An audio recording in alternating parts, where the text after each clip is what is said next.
Hello, welcome to Should I Buy This Game featuring Mycelia. My name is Christine, and in this video I'll give you an overview of how the game is played and then share a few things I may like or dislike about the game to help you decide if you want to add Mycelia to your collection. This is the game Mycelia, and in this game our goal is to grow mushrooms and decay mushrooms by performing a variety of different actions. And I'm going to be going over all the actions you can do during the game. I'm going to start by showing you a mushroom card, just so you have some idea of what we're working towards. So in the corner, this is how many points it'll be worth once you get it into your player area. These are the spores you need. So in this case, we need 2 yellow and 1 red, but all the mushrooms vary in which spores you need. Down here this is how many spores this mushroom will give off. So you can place 4 spores if you're doing this mushroom. And I'll be explaining all that very shortly. And then when the mushroom decays, this is a bonus that you get to do. So the first thing I want to talk about is the board that you see here, and it's all these triangles. And these get placed out randomly in terms of color. So every time you play, there's going to be a different setup of the board. Now the next thing is, this is our mother mushroom, and the mother mushroom reigns supreme. Whatever area that this token is on, this color will be in charge of whatever is on this triangle. So the mother mushrooms, and your opponent has one, they can never be on the same area. They always have to be on separate areas. The first action we can do is move, and that's just simply moving your mother mushroom up to 2 spots, and you move along the long areas. I cannot move like this. I have to move like that. And you can move, as I said, up to 2 areas. So if I was to move here, there is a bug token. I could take that bug token, put it into my area, and that will give me a special advantage later if I want to use it. Otherwise, it can be used towards points. So once I moved, maybe I want a spore, because the spores are what we need to make the mushrooms.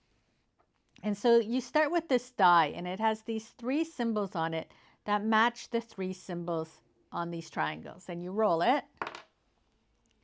And so I'm here. And so you'll see that symbol matches. That means my spores are going to come this way. Now the mother mushroom only spores twice. The first one has to be on the area that the mother's on, and the next one would go in the direction of the wind. This is the wind die. And so you go over that line, and my second spore would go there. Now on a turn, that could be your turn. You do 2 actions, but I'm just going to continue so you understand some more actions. So currently we have a yellow and a brown spore, and that's not going to get us very far. So I'm going to say, as if, let's spore the red one to get some more spores on. So if we were to roll, we look again, there is the shape, so we can put a spore here and a spore here. Now the red controls these 2 because they're connected, and the blue controls these 2. So I'm going to just randomly put some more spores out here, because just to give you some idea of how spores work. So as if it's later in the game. So say we have 1 here, 1 there, and I'm going to put some red ones out.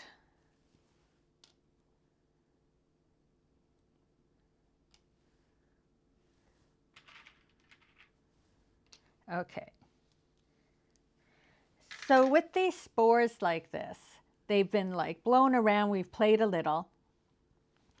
The blue has control of 1, 2, both of these spores, because the blue is in control. So even though it's red, and then this one blue, whereas the red can access these, but it cannot access this one anymore because the blue is there.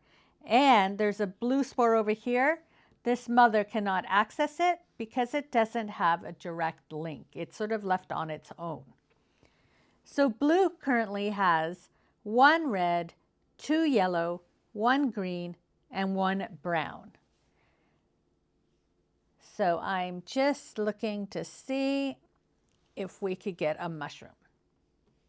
So this mushroom here needs a yellow, a red, and a green. So we have a green, a yellow, and a red. So what we can do is, as one of our actions, is we can discover a mushroom. And that is when we take the mushroom from the pile. We've discovered the mushroom. And for our second action, we will fruit it. So I would take 1 yellow. Now I have a choice. I can take mine or I can take the reds because I am in control. So therefore, I'm going to take the red to remove it from the situation. So it's a yellow, a red, and a green. And I give those back to everybody. And now I have spored this, or I have fruited this mushroom. So what I do is I go down to my area and I might put it in number 1. And then I can put this number 1 on one of those areas that I just took the spores from. So if I put it here, this blue now will control that triangle unless the red puts it on, because the mother is always in control. Without the mother there, this blue is in control. With it there, the red is in control. I know it's a little confusing, but once you play a couple times, you'll sort of figure it out. So that's the thing. You want to get your mushrooms out, and so you can have control of the different areas. So when things get spored, then even though the red was there, I was still able to use it. So as I said, it's a little confusing, but once you play a few times, it makes more sense. So now I'm going to talk a bit about sporing the mushrooms and then decaying them. So here I've already spored it once. So I'm going to spore it a second time on my turn. And this mushroom lets you do 3 spores. So I roll my die, and it's this way.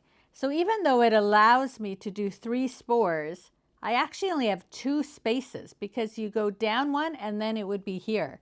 And there are no areas there. So I'm only allowed to put 2 out. However, I still spored it. So now on my next turn, I could decay it.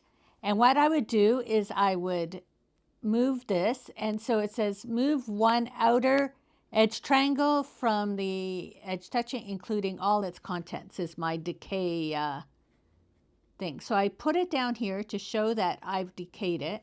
I have to return the mushroom there, so I no longer have control of that area. And then it allows me to move one of these.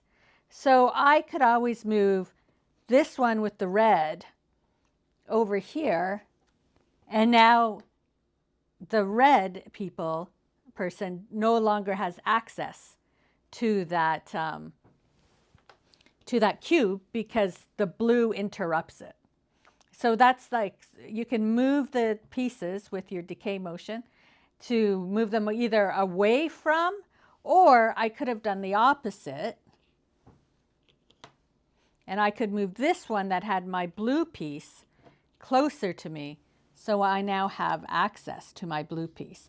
And since we're on this tile, I just want to mention that this color here is actually wild. So any spores on a tile like this can be any color that you want it to be. So it's probably more beneficial to move this tile here so my blue spore is closer with the rest of my blue spores, so I can use it to fruit more mushrooms. So I'm going to go over all the 6 actions you can do once again, just sort of as a review to help you understand it a little better. The first thing we can do is we can move where you're only moving your mother mushroom, not any other mushrooms you've placed. So I can move it here and I would collect this bug. By moving it here, it now has control of these 2 spores, but it no longer has control of the red one, just the blue ones. The next thing you can do is spore. So I have this mushroom down here. It allows me to spore 4.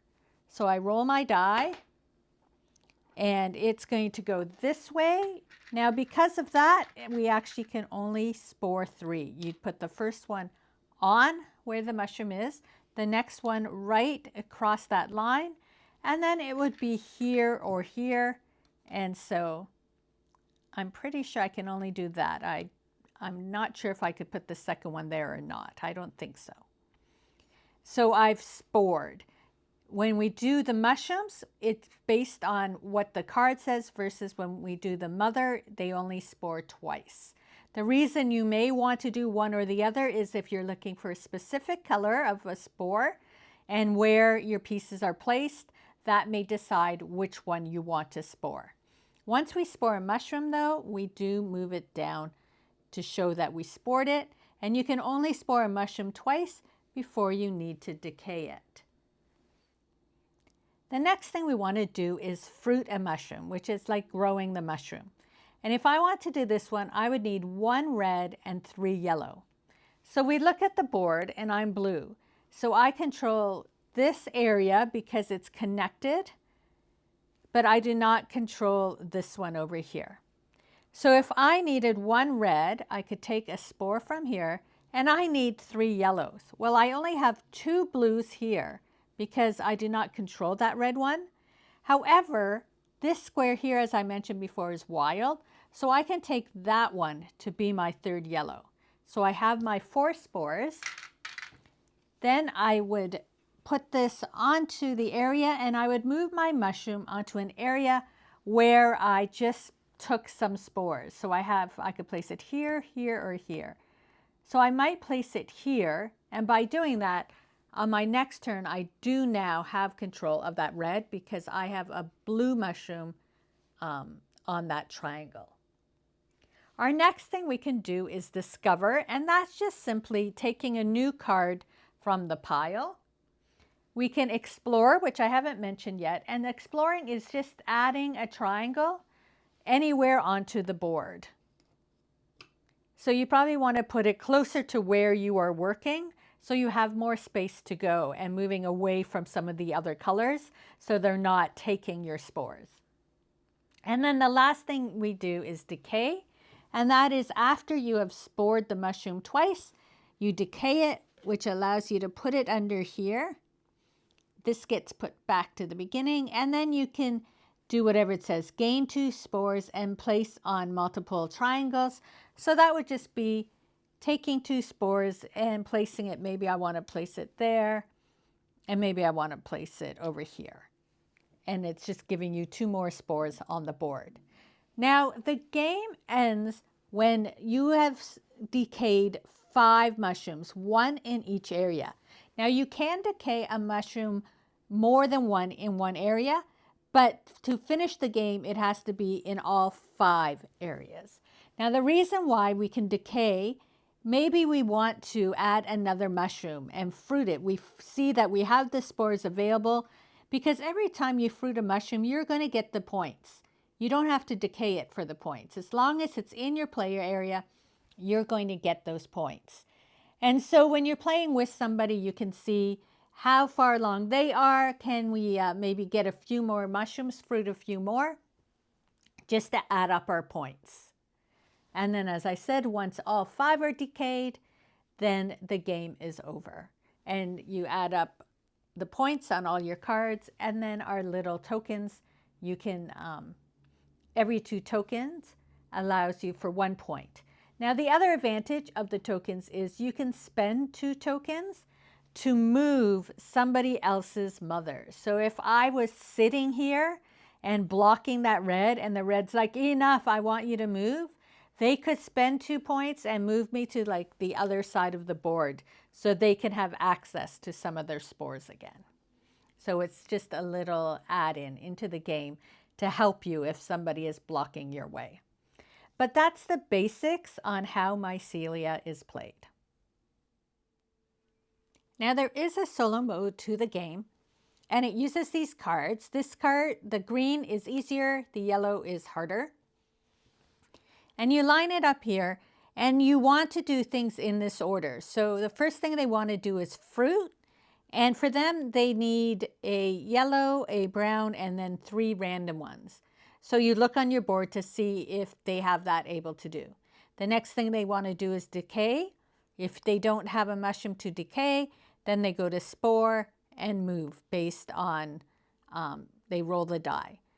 And so what I found with the solo mode, I did try it out, was that yes, it does work. However, I find this game is much better played with somebody because of the strategy involved in it, whereas this is just very random and it's not really benefiting or hindering you. So it's nice that you can play solo, but I just find this game works better when you play with an actual person.